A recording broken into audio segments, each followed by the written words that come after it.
Hello everyone and welcome to another episode of Unleashed. The dream of a white picket fence is now being destroyed in Colorado. Governor Jared Polis is leading an effort to take away our American dream, like literally destroy our neighborhoods. One of the most sought after goals in our country, in Colorado, is a nice home on a decent sized lot with a yard for the kids and dogs to play in a neighborhood with parks, cul-de-sacs to play street hockey, backyards to barbecue in, and a garage to close and enjoy time with our families. A new bill introduced by Jared Polis is being quickly pushed through the last weeks of the legislative session. It would force most local governments in Colorado to allow multifamily housing. That means townhomes, multiplexes, and ADUs, or accessory dwelling units, in most residential zones. It's changing as we speak as amendments fly around, but he wants density, lots of density, where our homes and parks stand, which will not only reduce property values, but also destroy the quality of life in our neighborhoods. Parking? Nope, no room for cars in future Colorado. Limits on the number of people living in a unit? Nope, pile as many people in those small spaces as possible. For the townhouses, sixplexes, and ADUs, there can be an unlimited number of people crammed into those units, right next door to your home. Let's break down some of the most important pieces of this now 105-page bill. I think it's up to 130 pages, actually, shall we? Many local officials are opposing the bill because its one-size-fits-all approach could be detrimental to mountain towns and rural Colorado. However, our guest today says this one-size-fits-all approach would also have a pretty big impact on suburbs along the I-25 corridor. It's a top-down attempt to displace local zoning rules with a statewide mandate to incorporate affordable housing everywhere, even though affordable isn't addressed in the bill, really. As we know, affordable housing is a big buzzword these days, so let's investigate. The ironic thing about this bill is while it advocates for more housing, higher density, development by right, near public transit, it does nothing to guarantee affordable housing. It does not target low and middle income individuals and families for the most part. Who's to say developers won't build $5,000 a month luxury apartments? More of them, I should say. They're everywhere. And just to be clear, this bill is not about housing for the homeless. There is nothing in this bill that will even reach homeless populations. It would also create a much greater regulatory overlay for state and local governments, passing down increased regulatory costs by developers to guess who? Consumers. The bottom line is the state itself is the main culprit when it comes to the increasing cost of homeownership in Colorado, with its long list of inflationary housing regulations. This will make things way worse. The bill also does not consider the implications it will cause to infrastructure, such as expanding water and sewage for new developments. And lastly, there are many questions as to whether this bill is even constitutional or not. Hello, lawsuits. Senate Bill 23-213 is a slap in the face to local government and keeps them from making decisions specific to their constituents. The state legislation would take away the voice of local citizens in land use matters that directly impact their neighborhoods and everyday lives. There's no public comment, no public say, no public participation or appealing any decisions. King Polis will make sure that no one can mess with his master plan to ruin our neighborhoods so that he can run for president as the greenest candidate in the land. This bill is all about a reckless drive towards density. The best government is the one closest to the people, one that depends not only on the individuals elected to city offices, but also on the guiding principles, rules, and procedures developed by the people in that city. And some bureaucrat that lives 100 miles away doesn't know how they feel. The city council and mayor of Centennial said it well in a resolution fighting against all of this. It says, "Our citizens across Colorado spend a tremendous amount of time, resources, and passion to develop and enhance the communities where they live. They also intentionally choose where they live, most often in neighborhoods that protect their space and privacy. This leads to happiness and higher property values, which in turn enhances the quality of their lives. For many, our citizens' homes are their primary financial assets, what will protect them in their old age. They maintain and enhance their properties not only for themselves, but also for their neighbors and who also invest in and maintain their residences to create a community. Citizens are not opposed to growth or providing housing units for new residents, but don't see the need to destroy their communities when other options are available. To add insult to injury, the bill has DOLA, the Department of Local Affairs, running this sham, which has never been involved in managing zoning in any capacity. Throughout the bill, there are provisions that require DOLA to promulgate rules as it deems necessary to update the minimum standards or model code, without further permission from the legislation, municipalities, or the public. In other words, in the years ahead, it could get way worse. The governor does not care one bit if the increased density jives with the local plans for development, or whether the construction of particular housing types is in harmony with the community standards. He could care less about whether there are enough roads to deal with the traffic, or if there's infrastructure for utilities, or if schools have room to handle an increased number of students. I don't know how else to say it. This bill is a disaster for homeowners in Colorado. And to top it off, remember when election year Polis told Colorado the complete lie that he was responsible for property taxes going down? Well, just the opposite is true. To start, he strongly supported the effort to get rid of Gallagher in Colorado, the Gallagher Amendment, which kept property taxes in check for years. He said this about getting rid of Gallagher back in 2020. The Gallagher Amendment is an unfair and outdated formula that will make it harder for Colorado to bounce back. Well, first, in 2021, SB 21293 temporarily reduced assessed rates for certain types of property, including residential, for 2 years. But after its provisions expired, taxpayers saw an even greater increase in their bills. Then in 2022, Polis signed SB 22-238, otherwise known as 2023 and 2024 property tax, which reduced non-residential and residential property tax rates by $700 million for 2023 and 2024, but just temporarily, just in time for his re-election. What a coincidence! Now that he's bamboozled Colorado voters into believing he was all about lowering property taxes, Polis has gone MIA on the issue. Meanwhile, Gallagher is gone, and Coloradans are facing massive property tax increases in the coming years due to a combination of the state's surging real estate market, the tax system's biennial assessment calendar, and the expiration of measures adopted to ease the shock of tax hikes, because there was an election, you know? So for young people that want to buy a home, for our senior citizens who want to stay in their homes, for parents who want to stay home with a little one but can't afford skyrocketing property tax bills, Polis says, no white picket fence for you. Well, why are they doing all this? Don't Polis and the Democrats want the white picket fence for their kids and their grandkids, for their grandparents, for their own families? Well, darn it, that run for president isn't going to happen if Polis doesn't kiss the ring of the climate change gods in his party. All while destroying rural Colorado and now suburban Colorado in order to give the progressives he really cares about their green utopia on a silver platter. His signature move as governor? Common sense be damned. So, what's this green utopia look like? What's the MO or the mission of Senate Bill 23-213? Let me tell you about something called the 15-Minute City Project, which is really the end goal of this current effort at the Capitol. The concept was designed mostly to reduce carbon emissions by decreasing the use of cars and commuting time, where each local neighborhood contains all the basic things you need for living and working. The idea that everyone living in a city should have access to essential urban services within a 15-minute walk or bike is a nice-sounding concept for those who don't like the idea of traveling, but this pipe dream utopia assumes that humans will enjoy living in a densely packed community on top of each other, run under a socialist system. Food and energy, well, it will be produced through nothing but renewable means and organic production.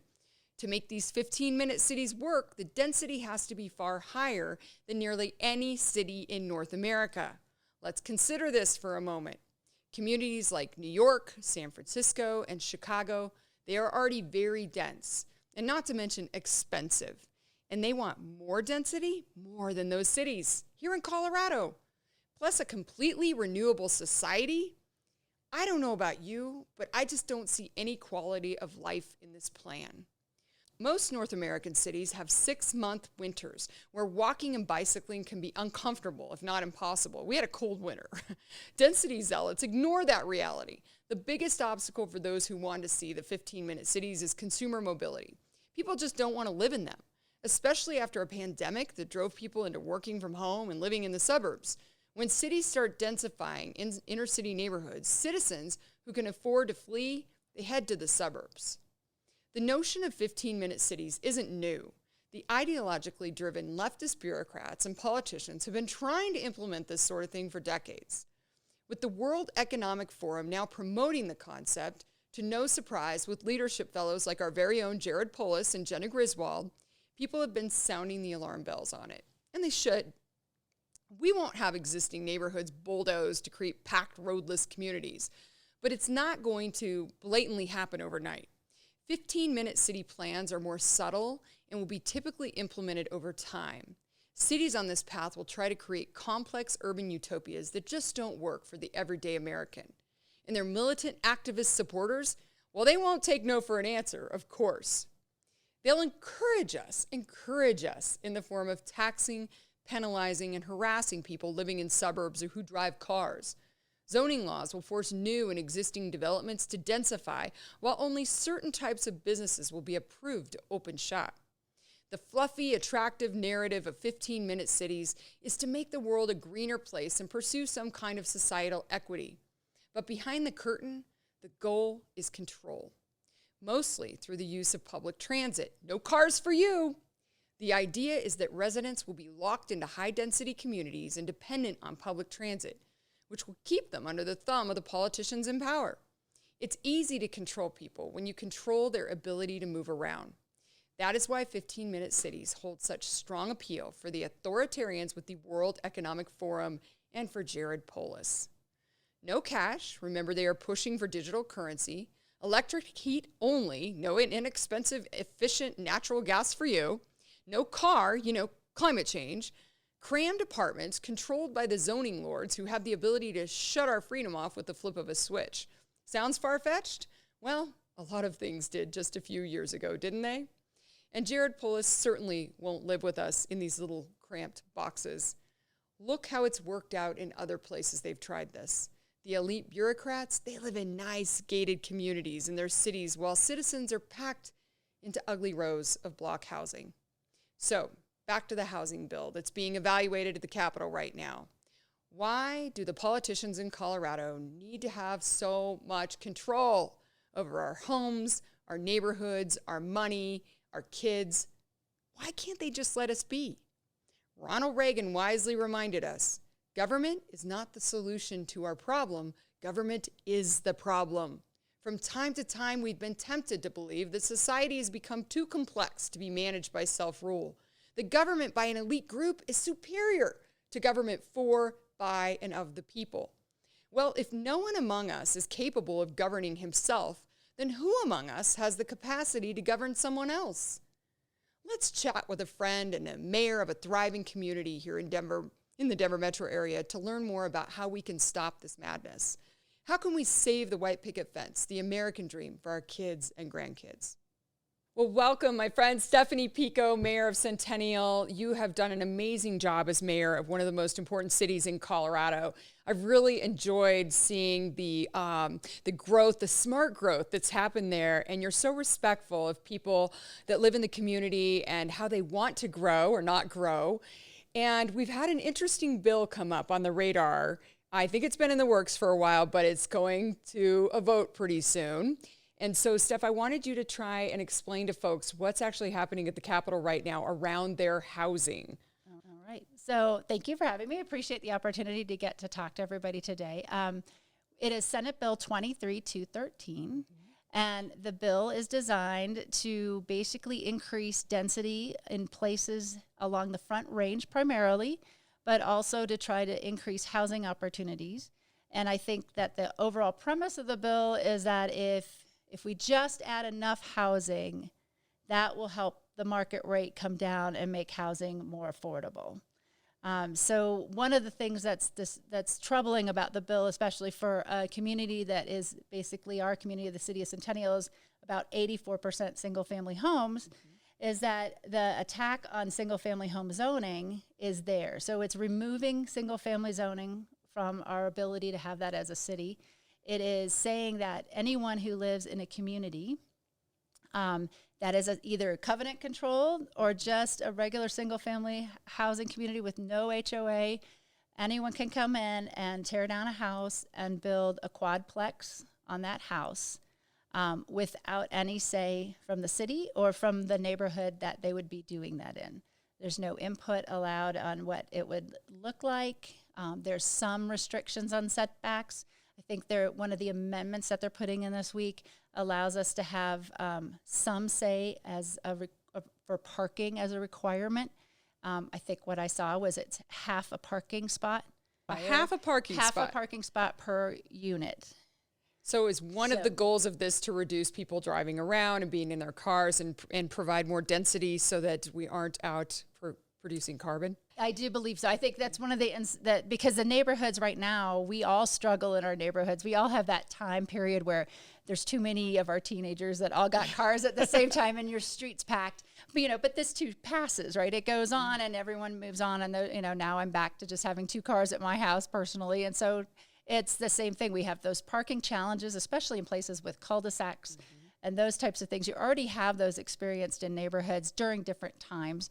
And now you're taking away parking. So we see that even with people who want to do Airbnbs or anything like that, you have that. Well, parking always becomes an issue.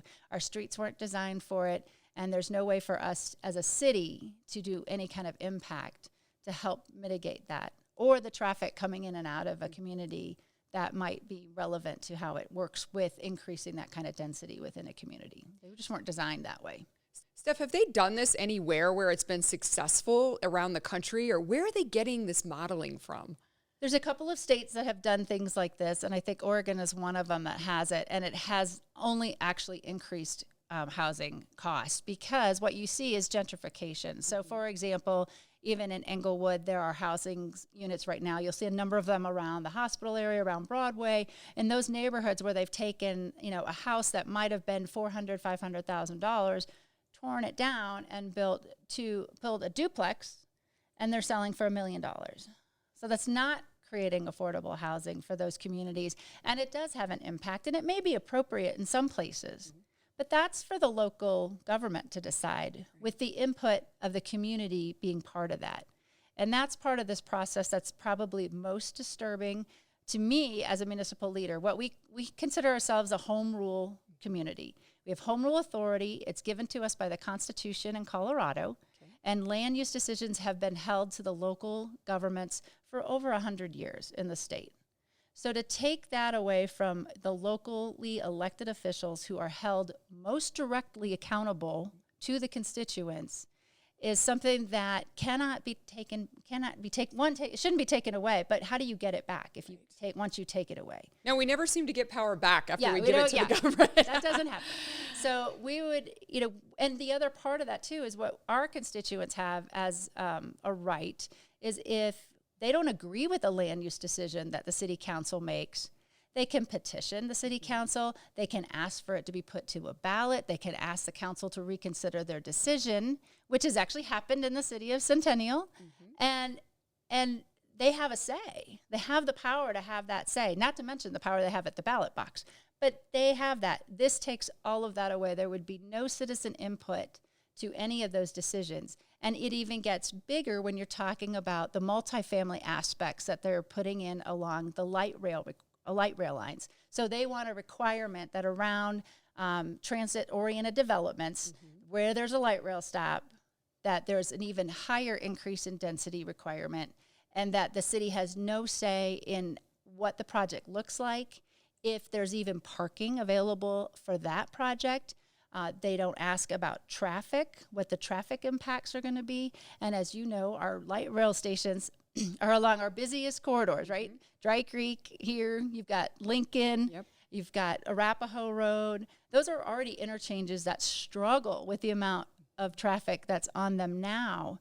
To increase that by putting unmitigated density along those corridors without us even having the opportunity to push back and ask for additional traffic requirements puts a strain on our infrastructure that most citizens wouldn't tolerate.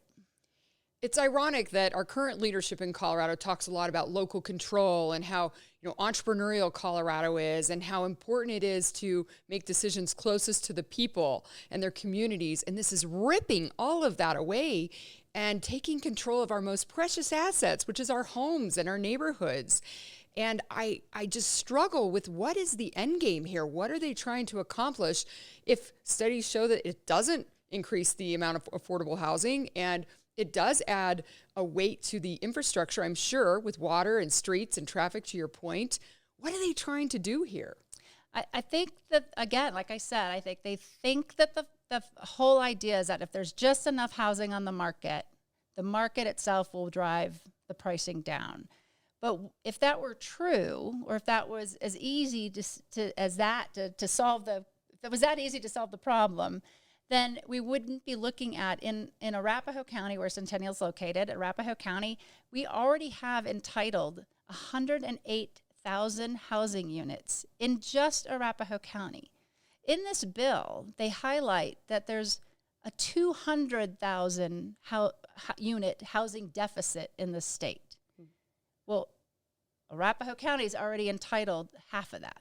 Wow. If that's just Arapahoe County, what is it across the entire state? Sure. And what is holding up that development?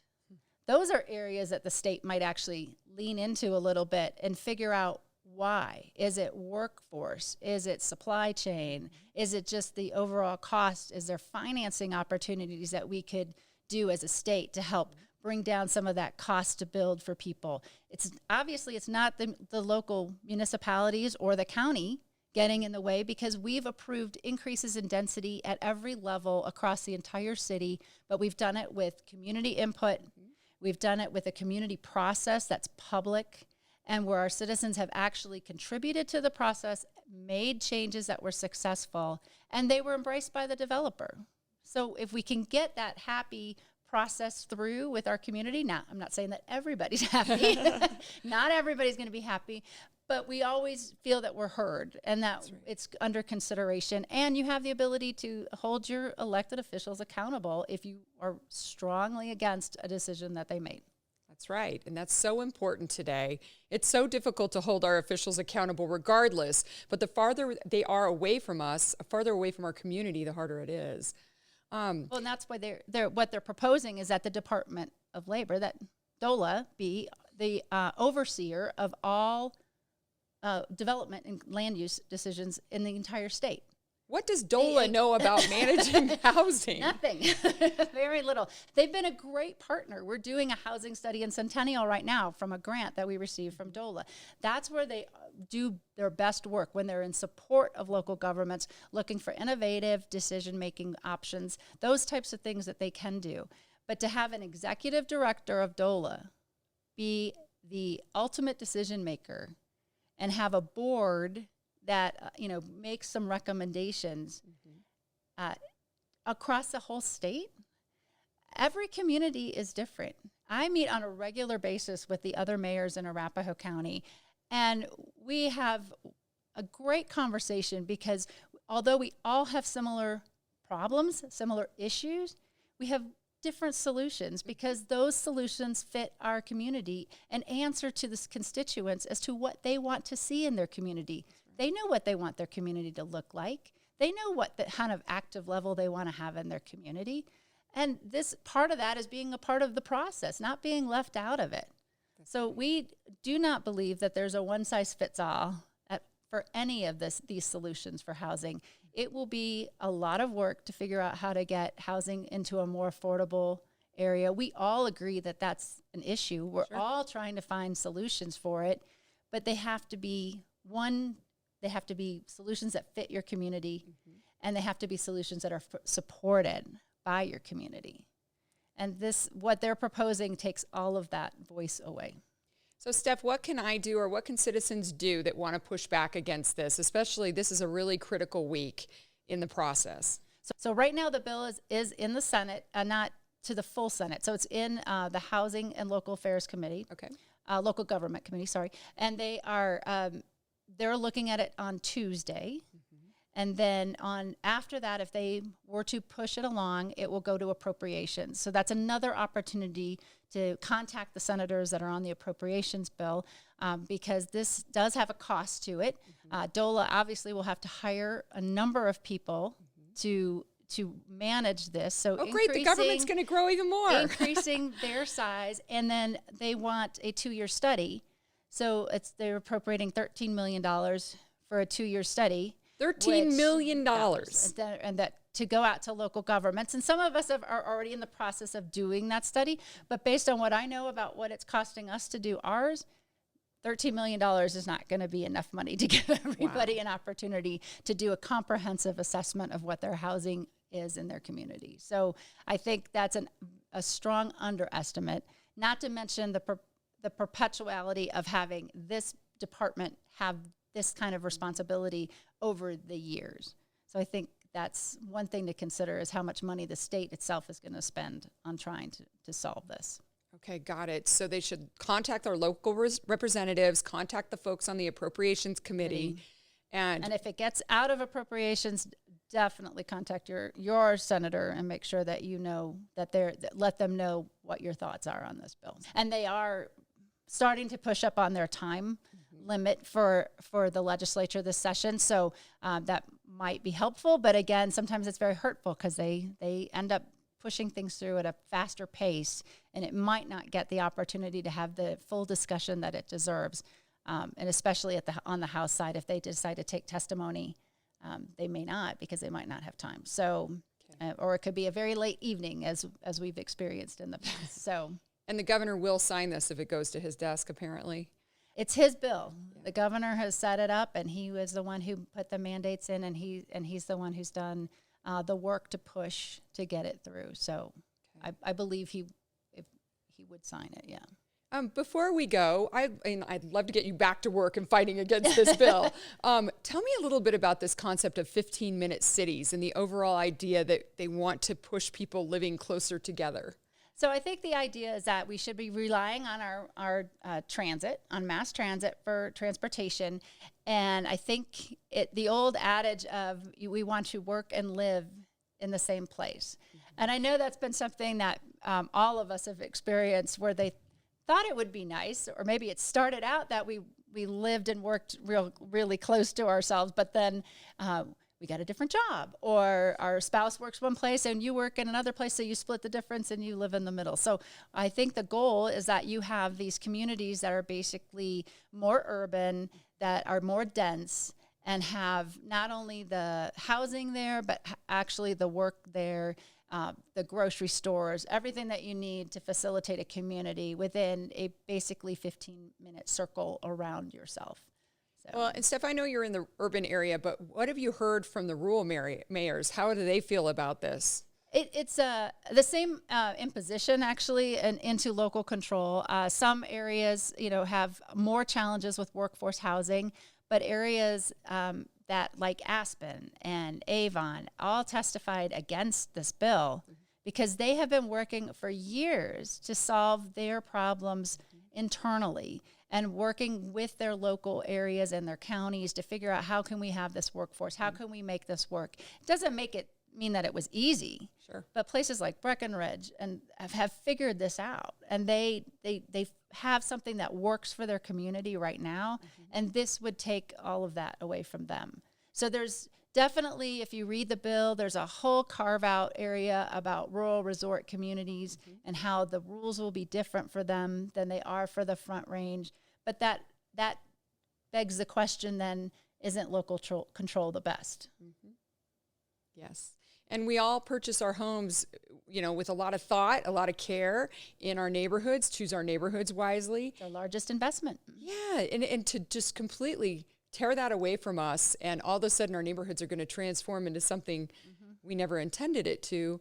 I can't imagine that a lot of folks are going to be happy in Colorado about this. I think they won't know what hits them until it hits them, right? Sadly. Like so many things. Yeah, I mean, that's what happens. People think it's not going to happen in their neighborhood. Oh, I'm in an HOA. That can't happen because they're not familiar with the details of what is being actually put out there. And so that's why it's really important for even homeowners associations and homeowner association management companies to be out there telling their clients, this bill's coming, and that will basically take everything that we want, and that doesn't even just include the duplexes and the quadplexes. It's accessory dwelling units as well. Ah, that's right. We haven't talked about that. So accessory dwelling units is something that we're looking at in the city. There's not a whole lot of places that maybe they would work, but one of the things that a covenant control community can say is that we don't allow accessory dwelling units in our community, and that offers that stability for the people that live there to know that they have that consistency in their neighborhood that they've been looking for, that's what they wanted when they went there. So that's basically turning your garage into an apartment for your grandma. It could be. Or VRBO.com. Or building a she shed in the back that you have, and you're turning it into a place where somebody can rent it out and live. Or a tiny there. house. Yeah, tiny homes. And there are companies that make manufactured ADUs that they can basically just bring in and plop right on your property. Now, I personally think once people realize the actual cost of doing something like that, it's not as easy to do as you might think. You have to hook up the water tap, and you've got to get the electric, and when you start adding all those things up, it could be quite expensive to your house. But the other part of that is that at Centennial, as an example, we have 12 water providers in our city, and they do water and sewer, and they have to make sure that they can handle all those types of increases. And one of the things that this bill does is kind of throw that back on the city to make sure that we work with that provider to make sure they can provide the services that are necessary. So, and those are private entities on their own. We don't manage them. We don't have control over them. They have their own boards, and they have their own customers. So that's how they work. So it puts the cities in a very awkward position to have things happening in your city that you have absolutely no control over whatsoever. Steph, what's going on in Centennial? Any new fun projects going on a happier note? It's such an amazing place. And most of our projects are housing, amazingly enough. We have a great new project called The District that's just north of IKEA that's going to have a great interaction between housing and retail and office and a hotel that was just approved. And the hotel that we're looking at is going to have a great, I'll say a sports complex attached to it. Pickleball? Well, we won't talk about that. I know, right I'm now. sorry. But they're actually, one of the things we approved is a rooftop garden. So it's a rooftop urban agriculture facility that will be on the roof of this sports convention center that we have. And that will, it's first one approved in the state. That's cool. exciting. It's very exciting. So they'll be doing that farm to table, but the farm will be right there. So that's fun. It's very hydroponic, all that kind of stuff. So it's very cool. Good, because I can't grow anything here. I can't either. And we've got another great project that's right off of Peakview across from Fiddler's Green that's going to be going in. That's going to be a very large mixed use office, retail, and housing in there. So some of those people might have a pretty good view of a concert at Fiddler's Green, that's for sure. So, well, that would be fun. Yeah. So, it's a lot of exciting stuff, and most of it is, again, we're working on our housing study. We just did a big expansion in our park that's be ready to open this summer. So that's a great opportunity for more people to have places and venues that they can attend and have a lot of fun with their families. So. Well, thanks for all you do, Stephanie. Absolutely. You're an amazing mayor. I'm so proud of the work you do, and I look forward to more exciting news coming out of Centennial. Great. Thank you very much. I appreciate being here. Well, since we recorded this on Monday, things have certainly changed, as Mayor Piko warned us they would.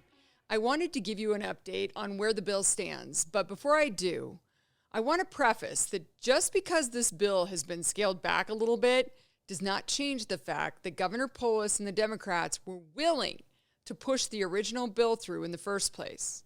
Because of the strong local government officials and dedicated citizens we have across the state fighting for their voice to be heard, changes were able to be made. Let's take a look at where it is now.